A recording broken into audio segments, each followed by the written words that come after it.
नमस्कार दोस्तों, मैं अनुराग पाठक। आज मैं शुभम सर के साथ मेंस 2020 के क्वेश्चंस के ऊपर एक छोटा सा ब्रीफ एनालिसिस करूंगा। पर्पस इस सेशन का यही होगा कि वो क्वेश्चंस के सोर्स एरिया कहाँ पे होते हैं और एग्जामिनेशन प्रेशर में हम क्या गलती कर जाते हैं, हम किस कीवर्ड को मिस कर जाते हैं और वो वर्ड की मीनिंग क्या मांग रहा होता है, हमें से क्या डिमांड कर रहा होता है और हम क्या लिख जाते हैं। तो शुभम सर, आपका डायलॉग मंच में बहुत स्वागत है। Thank you. तो सर, मैं आपको रैंडम क्वेश्चंस ले रहा हूं सर, 5-6 क्वेश्चंस को। तो सबसे पहले ये ज्योग्राफी के क्वेश्चंस को देख लेते हैं। ये सर आया था, इसमें ये 10 मार्क्स का क्वेश्चन था, 150 अराउंड इसमें लिखना था।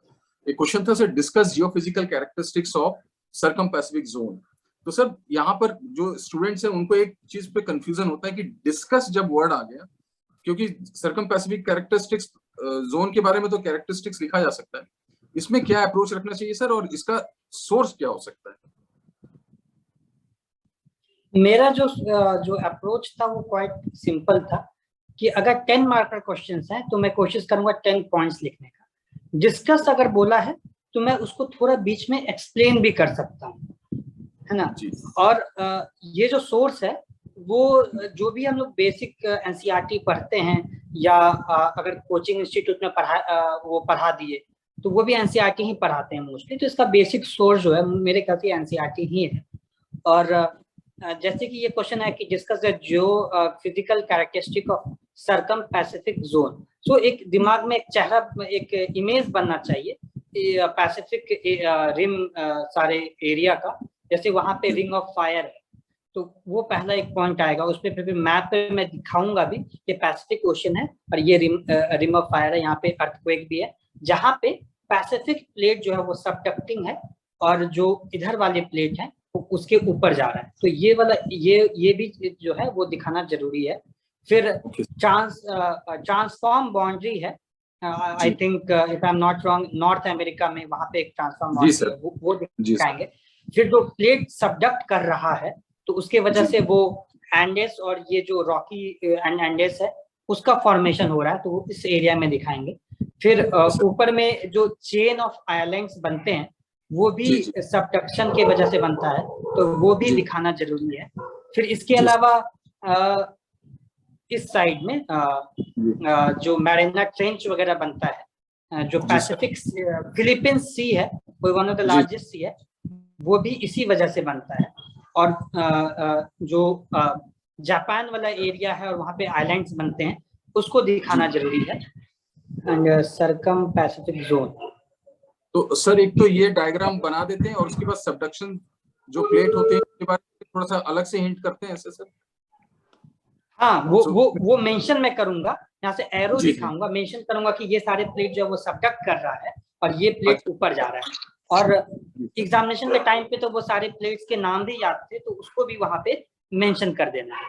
और जो माउंटेन्स बन रहे हैं उसको भी मेंशन करना है क्योंकि वो भी उसी वजह से बन रहा है। जो ट्रेंचेस बनते हैं उसको भी मेंशन करना है क्योंकि that is also a result of geophysical characteristic, उसी के वजह से बनता है ट्रेंच। तो ट्रेंच को मेंशन करना है। तो अर्थक्वेक्स होते हैं तो इसमें दो टाइप के अर्थक्वेक होते हैं, एक डीप अर्थक्वेक होता है, एक शैलो अर्थक्वेक्स होता है। तो दोनों को मेंशन करना है। जो ट्रेंच में होता है वो डीप अर्थक्वेक होता है तो उसको मेंशन करना है। तो वो सरकम वाला जो है वो कैरेक्टरिस्टिक है जो डीप अर्थक्वेक्स है। और न्यू लैंडमार्क्स भी बनता है, न्यू आइलैंड्स का भी फॉर्मेशन होता है, that is also a geophysical characteristic. तो ऐसे से करके जो है जो मैं कोशिश किया कि इसको 10 पॉइंट्स जो है वो मैं इसमें लिख दूं। जी सर, तो मतलब ये 10 पॉइंट में काफी पॉइंट आपने एड्रेस कर लिया सर, क्योंकि टोपोग्राफी फीचर्स के अलावा टोपोग्राफी और ये सब डायमेंशंस को भी बताना एक चैलेंजिंग रहता है। मुझे अभी एग्जैक्टली नहीं याद है बट हो सकता है मैं जो है वो क्लाइमेटिक और ये सब का भी एक लाइन में लिख दिया हूँ कि इसके वजह से वो क्लाइमेट वगैरह को भी इम्पैक्ट करता है। जी सर। सर मेन पर्पस यही कि सर एग्जामिनेशन प्रेशर में हम कैसा अपना एटीट्यूड रखें जिससे कि हमारा वो कीवर्ड मिस ना हो। तो सर ये नेक्स्ट क्वेश्चन था, interlinking of rivers can provide a viable solution for multidimensional interrelated problems of drought, floods and interrupting navigation. तो यहाँ पे कीवर्ड कितने मार्कर का क्वेश्चन है ये 250 वर्ड्स का था सर। 15 marker, okay. तो यहाँ पे क्रिटिकली एग्जामिन है। Whenever there is a critically examine आपको दोनों साइड दिखाना है। और जैसे कि ये इंटरलिंकिंग ऑफ रिवर्स है, यहाँ पे बोला है कि ये इतना अच्छा चीज करेगा, बट क्रिटिकली एग्जामिनर तो इसके नेगेटिव फीचर्स भी लिखने हैं। तो मैं जो इसका स्टार्ट करूंगा, मैं क्वेश्चन को 3 भाग में बांटूंगा, और जैसे कि आप ऐसे गोला बना रहे, मैं एग्जामिनेशन हॉल में भी ऐसे अंडरलाइन करता था, इंपॉर्टेंट चीज है। और इसका पहले मैं इंट्रोडक्शन लिखूंगा कि इंटरलिंकिंग ऑफ रिवर्स का कोई हिस्ट्री है या मुझे कुछ पता है, तो वो मैं लिखा।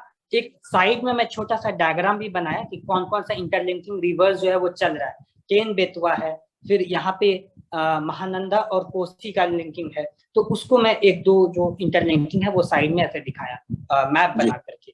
फिर इंट्रोडक्शन लिखा, फिर मैं लिखा कि interlinking of rivers can provide following solution. तो उसमें 4-5 इंपॉर्टेंट जो सॉल्यूशंस जो यहाँ पे मेंशन है उसको थोड़ा एलोबरेट करके 5 पॉइंट्स में लिखे। फिर लिखे कि इंटरलिंकिंग ऑफ रिवर्स से प्रॉब्लम्स हो सकते हैं, तो 5-6 पॉइंट्स प्रॉब्लम्स लिखा। फिर एंड में वे फॉरवर्ड लिखा।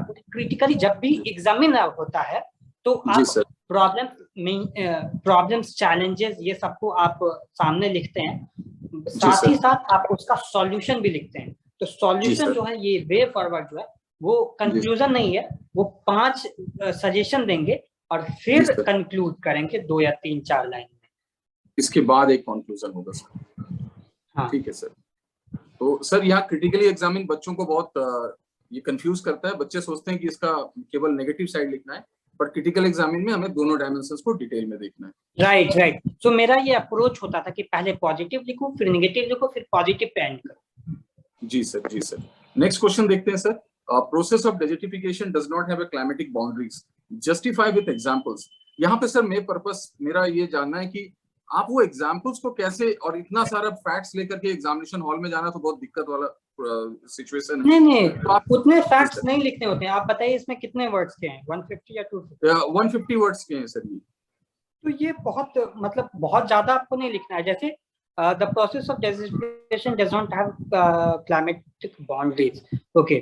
So मैं हो सकता है इंट्रोडक्शन में डेजर्टिफिकेशन के बारे में थोड़ा लिखा होगा। फिर क्योंकि ये क्वेश्चन में देखिए 2 पार्ट पहले से मेंशन है, बहुत सटल तरीके से है कि डेजर्टिफिकेशन का जो अभी तक अप्रोच होता था, मतलब कुछ साल पहले तक ऐसा माना जाता होगा कि ये क्लाइमेटिक बाउंड्रीज में लिमिट होता होगा, फिर वो सिनेरियो चेंज हुआ होगा। तो पहले मैं थोड़ा मेंशन करूंगा डेजर्टिफिकेशन और कैसे डेजर्टिफिकेशन जो है जो क्लाइमेटिक बाउंड्रीज कुछ जो वर्ल्ड मैप बनाऊंगा और कहाँ पे डेजर्ट्स हैं वो मैं हो सकता है मैं दिखा दूंगा कि ये जो डेजर्ट्स हैं ये पहले से ही है, but it is not limited to this area, क्योंकि जो इसके रीजंस हैं, एग्जांपल्स दे सकता हूँ कि इंडिया में 30% जो लैंड है वो जो है डेजर्टिफिकेशन की तरफ जा चुका है because of improper land use, because of जो है एग्रीकल्चर अगर हम बहुत इंटेंसिवली करते हैं तो उसके वजह से भी होता है। फिर डिफॉरेस्टेशन हो जाता है तो सॉइल वगैरह का इरोजन हो जाता है तो डेजर्टिफिकेशन हो जाता है। तो ये 4-5 मैं रीजंस दूंगा कि द प्रोसेस ऑफ डेजर्टिफिकेशन जो है it doesn't have climatic boundaries.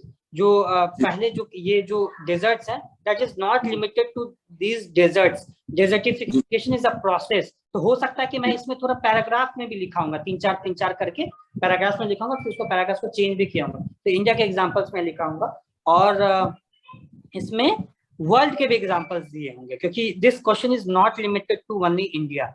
कैसे करके कहीं और एग्जांपल के तौर पे जो है आप एग्जाम्पल के तौर पे काफी सारे एग्जाम्पल दे सकते हैं। फॉर एग्जाम्पल जहाँ पे डिफॉरेस्टेशन होता है, ब्राजील हो सकता है, अफ्रीका हो सकता है, तो मुझे एग्जाम्पल्स याद नहीं आ रहे, बट मेरा अप्रोच मैं डिस्कस करने के चाह रहा हूँ because this question is not limited to only India. तो आप वर्ल्ड के भी एग्जाम्पल्स जो है वो इसमें आप डाल सकते हैं और इसके रीजन आप बता दीजिए और एग्जाम्पल्स डाल दीजिए। जी सर। तो जस्टिफाई करने का मतलब यहाँ पे सर कैसे कि अपने आंसर्स को आप सपोर्ट करिए एग्जाम्पल्स। जस्टिफाई का जो है उसमें यह है कि कोई आप एक एग्जाम्पल लेके एक्सप्लेन भी कर सकते हैं कि कोई जस्टिफाई दिया, justify with examples, you have to explain using examples. तो यहाँ पे थोड़ा अप्रोच चेंज हो सकता है कि मैं कोई एक एग्जांपल में उठाया कि इंडिया में जो डेजर्टिफिकेशन है वो इस वजह से हो रहा है और उसके एग्जांपल्स जो है वो दे दिए। सर थैंक यू सर, ये तो एक अच्छा अप्रोच आपका मिला सर। सर ये एक क्वेश्चन, ये लास्ट ज्योग्राफी का ले लूंगा सर, और दो एक इकोनॉमिक्स का ले लूंगा और एक पॉलिटी का। तो सर ये क्वेश्चन था, how will the melting of Himalayan glacier have a far reaching impact on the water resources of India. अब यहाँ पे थोड़ा सा सर एग्जामिनेशन प्रेशर में ये कैसे अपने आप को मतलब ऐसा बांध के रखें कि हम हिमालयन के मेल्टिंग को रिसोर्सेज से ही जोड़ पाए, क्योंकि मेल्टिंग का बहुत सारा इम्पैक्ट होता है, फ्लड आता है, तो ये रिसोर्सेज और मेल्टिंग के बीच में कैसे रिलेशन एस्टेब्लिश होगा? कितने मार्कर का क्वेश्चन है ये वही 150 वर्ड्स का था sir, 10 marks. Okay okay okay. तो इसमें जो है मैं पहले मेंशन करूंगा जो कोई एक इसमें मोस्टली मेरे पास एक डेटा था कि हिमालयन ग्लेशियर जो है वो बाकी और सब जगह से डबल टाइम्स जो है वो हीट अप हो रहा है और बहुत स्पीड में वो जो है वो मेल्ट कर रहा है। इसका कोई एक डेटा था जो कि मैं मेंशन किया था इंट्रोडक्शन में।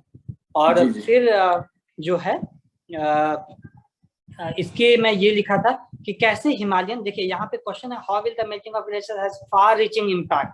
तो बस impact on the water resources, जो डायरेक्टली हम लोग कह सकते हैं कि हिमालयन ग्लेशियर के मेल्टिंग से क्या क्या इम्पैक्ट हो सकता है, क्योंकि पेनिनसुलर रिवर्स जो है वो हिमालयन से आते हैं और इतना परसेंट ऑफ इंडिया जो है वो नॉर्थ इंडिया में बसता है और वो डायरेक्टली इनडायरेक्टली डिपेंडेंट होता है, तो उस वजह से वो वाटर रिसोर्स पे इम्पैक्ट करेगा। फिर जो ग्राउंड लेवल है वो इम्पैक्ट करेगा, ग्राउंड लेवल जो है ग्राउंड लेवल को इम्पैक्ट करेगा। फिर हाँ ये मैं डायग्राम से मोस्टली बनाया था। और इसके अलावा जो है ये मानसून को इम्पैक्ट, जैसे ये क्वेश्चन जो है मेरे ख्याल से इसका जो अंडरलाइंग थीम है वो पूछना चाह रहा है कि आपको ये अंडरस्टैंडिंग है कि नहीं कि ये मानसून को भी इम्पैक्ट कर सकता है। तो ये मानसून को मैं अच्छे से मेंशन किया था कि मेल्टिंग ऑफ ग्लेशियर की वजह से वो मानसून का जो पैटर्न है वो भी इम्पैक्ट हो जाता है, तो ये मैं मेंशन किया हूँ। फिर एक दो और पॉइंट्स मैंने मेंशन किया था। फॉर एग्जांपल वाटर, हाँ डायमेंशंस होंगे सर, वो तो अब काफी दिन हो गया, साल भर हो गया पुराना। सर ये पूछना चाह रहा था कि सर फार रीचिंग को आपने कैसे जस्टिफाई किया? जो फार रीचिंग था तो क्या सर आपने वाटर रिसोर्सेज के भी फर्दर इम्पैक्ट्स बताए कि सोसाइटी में क्या पड़ेगा, माइग्रेशन? इसमें जैसे कि मेरा अप्रोच ये होता है कि एक सटल क्वेश्चन के अंदर भी एक सटल क्वेश्चन होता है। जैसे अगर आप इसको वापस से पढ़ेंगे कि how will the melting of Himalayan glaciers have a far reaching impact on the water resources of India, तो यहाँ पे ये दिखा रहा है कि रिसोर्स हिमालयन ग्लेशियर्स का एक इम्पैक्ट है वाटर रिसोर्स पे। तो मैं first part of the question में ये मैं दिखाऊंगा कि कैसे हिमालयन रिसोर्स जो है, हिमालयन ग्लेशियर्स के मेल्टिंग का इम्पैक्ट है वाटर रिसोर्स पे। फिर फार रीचिंग में मतलब जितना हम लोग समझ रहे हैं उससे कहीं ज्यादा इम्पैक्ट है, तो उसमें फिर मैं monsoon, ground level, ground water का इम्पैक्ट जो है वो दिखा दूंगा। फिर वाटर रिसोर्स, वाटर जो रिसोर्स है वो किस चीज के लिए है, वो बस ड्रिंकिंग नहीं है, वो एग्रीकल्चर में भी यूज होता है, वो नेविगेशन के लिए भी यूज होता है, लोगों की इकोनॉमी, लोगों का जो इनकम है उस पर डिपेंडेंट होता है। तो this is this is impacting water as a resource as a whole, बहुत बड़ा इम्पैक्ट है। तो सारा चीज को मैं इकोनॉमी से रिलेट करना है, सिटी के ड्रिंकिंग वाटर अवेलेबिलिटी पे इम्पैक्ट करना है, तो सारा चीज इस पे मेंशन करना है। फिर आप टूरिज्म पे भी डाल सकते हैं कि वाटर रिसोर्स का जो है वाटर पे हम लोग टूरिज्म में भी यूज करते हैं, तो उसका भी इम्पैक्ट आएगा। फिर इन्वायरमेंटल एंगल डाल सकते हैं, जो बायोडाइवर्सिटी है वो भी मेंशन कर सकते हैं। So this is going up, मतलब much more beyond the traditional concept of water. जी सर। तो फार रीचिंग में सर हमें दोनों चीज देखना होगा, प्लस एंड माइनस, क्योंकि हम मेल्टिंग का तो प्लस बहुत ज्यादा नहीं हो सकता, फिर भी जस्टिफाई करने के लिए क्या प्लस को भी, पॉजिटिव साइड को भी नहीं, मोस्टली जो इम्पैक्ट है वो निगेटिव इम्पैक्ट होगा इसमें। और चूंकि इसमें पूछा नहीं है तो ऐसा आपको अलग से वे फॉरवर्ड मेंशन नहीं करना है, बट कंक्लूजन जब आप इसमें मैं 4 लाइन या 5 लाइन का जब कंक्लूजन लिखूंगा तो उसमें एक पॉजिटिव चीज मैं दिखा दूंगा। अगर कोई गवर्नमेंट का वैसा कुछ आया है तो वो कंक्लूजन में मेंशन कर दूंगा कि इस पे जो है फोकस करने की जरूरत है, और इस स्टेप के वजह से हम हिमालयन ग्लेशियर का मेल्टिंग हो जो इसको हम रोका जा सकता है। जी सर। सर मैं कुछ अदर सब्जेक्ट्स के भी ले लेता हूँ टॉपिक, इंडियन इकोनॉमी। थोड़ा जल्दी करिएगा। जी सर, मैं जैसे सर जो इकोनॉमी में है इसमें ज्यादा डिटेल में तो वो डिस्कस और क्रिटिकली एग्जामिन नहीं पूछते, यहाँ पे तो ज्यादा देखा गया कि ये डिफाइन, और एक्सप्लेन ऐसा वर्ड आता है, तो इस क्वेश्चन को आपने कैसे एड्रेस किया था? Define potential GDP and explain it determinants. तो आपने स्ट्रेट फॉरवर्ड इसका वो लिख दिया था डेफिनेशन, और कि आपकी कुछ और अलग स्ट्रेटजी थे सर? जैसे मुझे पता नहीं था कि पोटेंशियल जीडीपी होता क्या है, and explain it determinants, what are the factors that have been involved.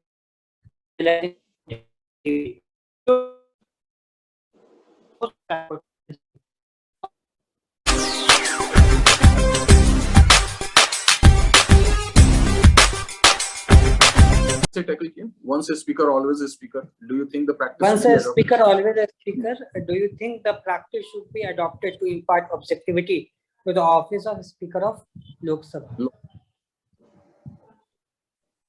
Okay, and कितने मार्कर का क्वेश्चन है ये? What would be its implications? Okay, see इसमें रोबस्ट फंक्शनल पार्लियामेंट्री, ओके, सो इसमें अगर हम 250 जो क्वेश्चंस होते थे 250 वर्ड्स के, उसमें मैं 3 भाग में क्वेश्चन को डिवाइड करता था। तो तीसरा भाग मुझे क्लियर है कि what could be it's implications for the robust functioning of parliamentary business in India. ये 5 पॉइंट आराम से आप लिख सकते हैं कि अगर एक बार स्पीकर जो बन गया, अगर वो हमेशा वो always a speaker, that means कि स्पीकर का जो रोल है वो अपॉलिटिकल होना चाहिए। और तो ये तीसरा वाला पार्ट में रोबस्ट फंक्शनिंग में मैं 5 पॉइंट लिख दूंगा। फिर स्टार्टिंग के जो 2 पार्ट्स बनेंगे वो ये होंगे, do you think the practice should be adopted to impart objectivity to the office of speaker of Lok Sabha. Sir just मुझे, हम लोग को तो एक सोर्स पता चलना है सर कि इसको कहाँ से एड्रेस किया जा सकता है। पॉलिटिकली आपने कौन सी किताब पढ़ी थी? ये क्वेश्चन जो है वो पूरा नया टाइप का क्वेश्चन है, जो हम लोग जो सोर्स जो हम लोग रेफर करते हैं लक्ष्मीकांत या जो भी पढ़ाया जाता है हमें, तो उतना ही वही सोर्स होगा। आपका आंसर करने का तरीका थोड़ा चेंज होगा। जैसे once a speaker always a speaker, do you think that practice, तो मैं सबसे पहले मेंशन करूंगा कि कौन सा आर्टिकल जो है कॉन्स्टिट्यूशन में वो स्पीकर के लिए कहता है। अगर कोई वैसा आर्टिकल है तो वो मैं मेंशन कर दूंगा। फिर इसमें do you think the practice should be adopted to impart objectivity to the office of speaker. तो इसमें जो है हम इसमें पॉजिटिव नेगेटिव भी लिख सकते हैं, लेकिन ज्यादा जो रुझान होगा वो पॉजिटिव की तरह होगा कि once a speaker always a speaker अगर है तो उसका जो रोल है वो ज्यादा है, मतलब वो उसका जो ये क्या इम्पार्ट ऑब्जेक्टिविटी है। तो ये कैसे इम्पार्ट ऑब्जेक्टिविटी करेगा? जैसे कि अगर स्पीकर जो है अगर वो अपॉलिटिकल काम कर रहा है तो जो नंबर ऑफ आवर्स जो है फंक्शनिंग है वो बढ़ जाएगा, जो नंबर ऑफ बिल्स पास कर रहे हैं वो इंक्रीज हो जाएगा, उसमें जो इनपुट्स आते हैं वो इंक्रीज हो जाएगा। तो क्या बेनिफिट्स हो सकते हैं? Because ultimately this all will lead to increase the objectivity of the office of speaker. और बहुत बार ऐसा होता है कि स्पीकर जो होता है इट इज ऑल्सो अ जज, जो उस हाउस में वो जज होता है। तो इसमें वो फिर ऑब्जेक्टिविटी आएगी कि कहीं पे जो अपना ये होता है सुप्रीम कोर्ट जज को रिमूव करने का कोई रिजोल्यूशन है या कोई और रिजोल्यूशन है तो वो स्पीकर ही अडॉप्ट करता है। तो ये हर जगह जो है इसमें जो है वो ऑब्जेक्टिविटी आएगी, इसमें फायदा होगा, ट्रांसपेरेंसी आएगी। तो इस तरीके से अलग अलग डायमेंशंस जो है वो मेंशन कर सकते हैं। What are the significant features of Jal Shakti Abhiyan launch by government of India? Okay, what do you understand by nano technology and how is it helping in health sector?